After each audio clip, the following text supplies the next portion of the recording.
Came in early, still numb from the funeral, determined to catch up on the backlog after 3 days of burying the only man who ever taught me what respect looked like. My father had been the kind of man who fixed his own car, who taught me to tie my tie for my wedding day, who told me to stand up straight when people tried to knock me down.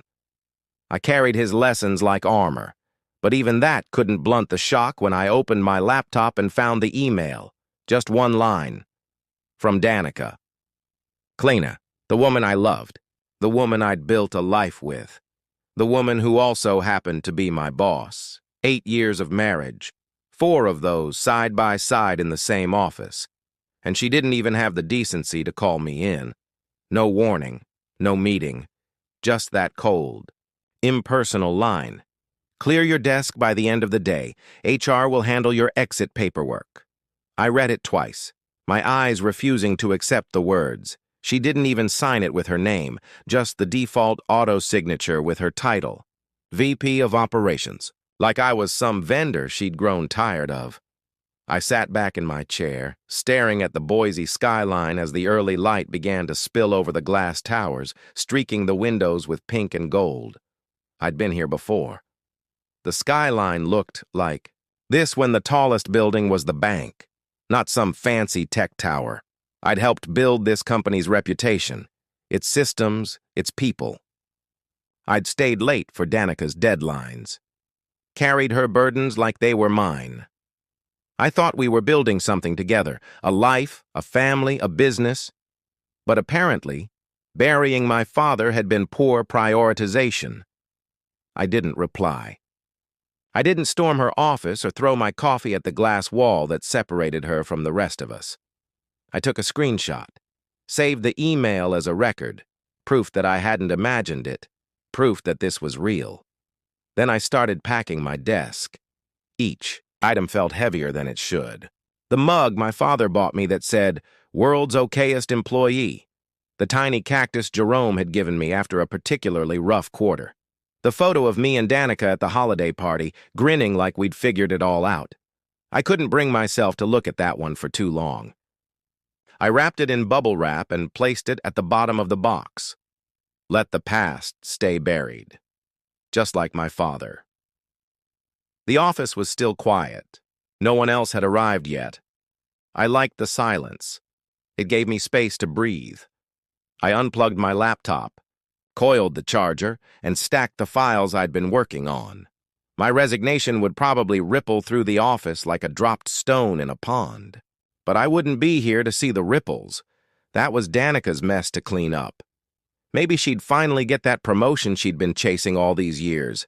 Maybe she'd find a way to pin my absence on my performance. But I knew the truth. I'd never missed a deadline. Never left a client hanging. I built teams, not just projects. And the people in this office knew that, even if they didn't say it out loud. I took one last look around my cubicle, the place I'd spent more hours in than my own home. The Boise skyline beyond the window glistened in the sunrise, and for a brief moment, it almost felt like I was looking at a new beginning instead of an ending. My dad would have told me to walk out with my head held high. That no one, not even the person you trusted the most, could define your worth. So I squared my shoulders, lifted the box of my belongings, and headed for the elevator. As the doors closed behind me, I felt the weight of every conversation we'd had in that office, every fight, every late night, every hopeful plan.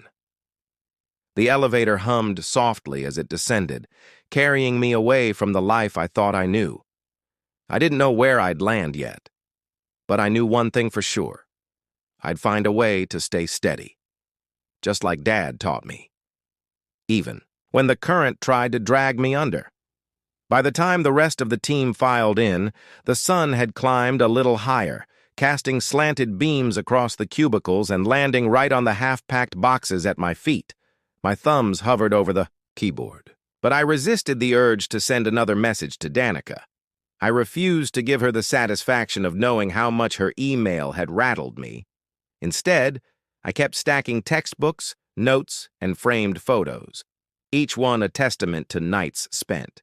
shaping presentations or reworking proposals at her insistence. The hum of the fluorescent lights above was oddly comforting in its consistency.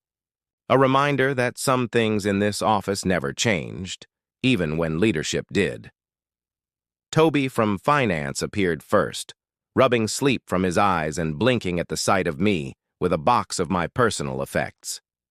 He wore his usual crisp white shirt and loosened tie, the ink stains on his fingers betraying the hours he spent reconciling budgets. He frowned as he set his coffee down on my empty desk. "Mo, is this for real?" he asked, voice low. I nodded without looking up, sliding a stack of spreadsheets into a folder. I didn't need to remind him that I'd headed up the project that doubled our Q3 revenue. He already knew. And so, did everyone else. Before he could say anything else, Mira from logistics drifted over, carrying a to-go box from the cafeteria. Her eyes widened when she saw the growing pile of boxes. She set her noodles down, staring at the screen and back, to me. Confusion etched into her features. Jerome arrived next, earning a whisper of hope in the back rows. But when he noticed my packed-up state, his face hardened. He knelt beside the box I'd set on the floor, as if he expected me to pull some kind of joke. But I said nothing, just pointed at the screen, where Danica's email glared like an insult.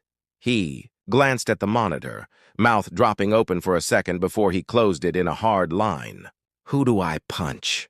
he muttered under his breath. Jerome was 6'2", with shoulders as broad as a linebacker's and a grin that stopped fights. His loyalty was fierce. He'd been my right-hand guy for 4 years, the one who handled the team's breakdowns and saw me through my father's illness. I gave him a single measured nod. The message passed in silence. There was no winning a fight with Danica by force.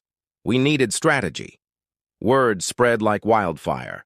My team gathered in a loose semicircle around my cubicle, eyes flicking from my packed boxes to the rest of our now hollowed-out workspace. I could see anger simmering in Toby's jaw, disbelief in Mira's eyes, and a cold, hard resolve in Jerome's stance. They didn't need me to tell them what to do. Loyalty had taken root deeper than any fear Danica might have instilled.